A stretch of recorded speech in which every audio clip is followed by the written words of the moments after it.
Hello viewers, আসসালামু আলাইকুম। কেমন আছেন সবাই? আশা করি ভালো আছেন। আপনাদের সামনে আজ গুরুত্বপূর্ণ আরেকটি বিষয় নিয়ে উপস্থিত হলাম। বিষয়টি হচ্ছে নবম পে স্কেল চাই ২০২৪। সর্বনিম্ন বেতন ২৫,০০০ টাকা চায় সরকারি কর্মচারীরা। চলুন এ বিষয়ে বিস্তারিত জেনে নেওয়া যাক। বাংলাদেশের দ্রব্যমূল্যের ঊর্ধ্বগতির কারণে নিম্ন আয়ের কর্মচারীদের জীবন দুর্বিষহ আকার ধারণ করেছে। গত অর্থ বাজেটেও কর্মচারীদের পক্ষে কোনো ধরনের আর্থিক সহায়তার ব্যবস্থা না রাখায় কর্মচারীদের মনে চরম হতাশা ও ক্ষোভের জন্ম দিয়েছে। সেই ধারাবাহিকতায় বাংলাদেশ সরকারি কর্মচারী সমন্বয় পরিষদ বিভিন্নভাবে ৫ দফা দাবি পূরণের চেষ্টা করে চলেছে। নবম পে স্কেল চায় ২০২৪। সর্বনিম্ন বেতন ২৫,০০০ টাকা নির্ধারণ করতে হবে। বড় বৈষম্যটা কোথায়? ১১ থেকে ২০ গ্রেড কর্মচারী ও ১ থেকে ১০তম গ্রেড কর্মকর্তা হিসাবে সকল ক্ষেত্রেই বিভাজন ও বৈষম্য পরিষ্কারভাবে তুলে ধরা হয়েছে। ১৭ থেকে ২০ গ্রেডে প্রতি গ্রেডের গড়ে ২ থেকে ৩% হারে ব্যবধান এবং ১ থেকে ২০ গ্রেডের গড়ে ২০% ব্যবধান রাখা হয়েছে, ফলে ব্যাপকভাবে আর্থিক বৈষম্যের শিকার হয়েছে ১১ থেকে ২০ গ্রেডের কর্মচারীগণ।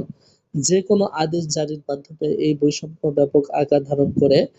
যখন মূল বেতন অনুসারে কোনো সুযোগ বা সুবিধা প্রদান করা হয়, গ্রেড অনুসারে কোনো আর্থিক সুবিধা দেওয়া হলে ১১ থেকে ২০ গ্রেডের কর্মচারীদের সতীনের ছেলের মতো অবস্থায় রাখা হয়। বেতনে কি মাস চলে? সরকারি কর্মচারীদের মধ্যে সবচেয়ে কম বেতনে চাকরি করেন ২০ থেকে ১৭ গ্রেডের কর্মচারীগণ। বর্তমান বাজারে মাসিক বেতনের টাকা দিয়ে তাদের টিকে থাকা কষ্টকর হয়ে পড়েছে। মাস শেষে ১১ থেকে ২০ গ্রেডের কর্মচারীগণ যে বেতন পান তা দিয়ে বাসা ভাড়া, পরিবারের ৬ জন সদস্যের মাসের বাজার সদাই, ছেলে-মেয়েদের পড়াশোনায় ব্যয় করে আর কিছু অবশিষ্ট থাকে না। মাস শেষ হওয়ার আগেই তাকে ঋণ করে সংসার চালাতে হয়। নবম পে স্কেলের সর্বশেষ খবর, কবে দিবে পে স্কেল? চাকরি জীবনের কয়টি পদোন্নতি পাওয়া যায়? কিছু পদে কোনো পদোন্নতি নাই, শুধুমাত্র উচ্চতর গ্রেড পেয়ে কিছু আর্থিক সুবিধা পাওয়া যায়। বর্তমানে উচ্চতর গ্রেড পেলে বেতন বাড়ে এবং বেতন কমেও যায়। এমতাবস্থায় রিট চলমান অবস্থায় রয়েছে, তাই অনেকে উচ্চতর গ্রেড প্রাপ্তির সুবিধা থেকে বঞ্চিত হচ্ছে। একজন সরকারি কর্মচারী বা কর্মকর্তা তার চাকরি জীবনে প্রায় ৪ থেকে ৫টি পদোন্নতির সুবিধা পেয়ে থাকে। কর্মকর্তার চেয়ে কর্মচারীর আর্থিক সুবিধা যে খুবই ক্ষীণ, তাই আজ আলোচনা করব। অনতিবিলম্বে বৈষম্যবিহীন নবম পে স্কেল চাই। ৬.৬৬ টাকার হাস্যকর টিফিন ভাতা সংশোধন করতে হবে। কর্মকর্তার পদোন্নতিতে আর্থিক সুবিধা কত টাকা পর্যন্ত হতে পারে? কর্মকর্তা বলতে ১ থেকে ২০তম গ্রেডধারী কর্মচারীদের বোঝানো হয়। একজন কর্মকর্তা পদোন্নতিকালে বেশি ভালোই প্রাণের আর্থিক সুবিধা ভোগ করে থাকে। একটি উদাহরণের সাহায্যে বিষয়টি পরিষ্কার করা যাক। ধরি জনাব সিদ্দিকুর রহমান সহকারী বেতার প্রকৌশলী নবম গ্রেডে যোগদান করে ৫ বছর পূর্ণ হওয়ার ৬ষ্ঠ বছর পদোন্নতি পেয়ে উপ-আঞ্চলিক প্রকৌশলী পদে ৬ষ্ঠ গ্রেডে উন্নীত করা হলো। তাহলে তার বেতন-ভাতাটি নিম্নরূপ হারে পরিবর্তিত হবে।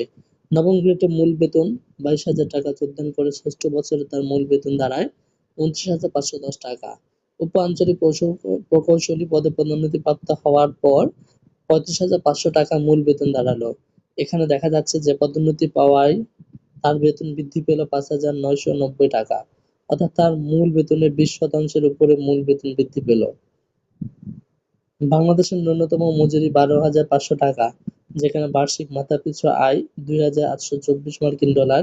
সেই হিসাবে মাসিক গড় আয় $২৩৪.৫, যা টাকায় রূপান্তর করলে ২৩৪.৫ × ১২০ = ২৮,১৪০ টাকা। সেখানে ন্যূনতম বেতন ২৫,০০০ টাকা দাবি কোনো আকাশকুসুম চাওয়া নয়। নবম পে স্কেল ২০২৪। সরকারি ১৭ থেকে ২০ গ্রেডের কর্মচারীগণ কি চায়? বৈষম্যহীন নবম জাতীয় বেতন কমিশন গঠন করা ও সর্বনিম্ন বেতন ২৫,০০০ টাকা নির্ধারণ করতে হবে।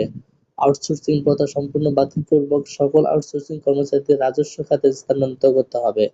সচিবালয়ের মতো সকল দপ্তর, অধিদপ্তর, পরিদপ্তরের ১৭ থেকে ২০ গ্রেডের কর্মচারীদের সিলেকশন গ্রেড প্রদান করতে হবে।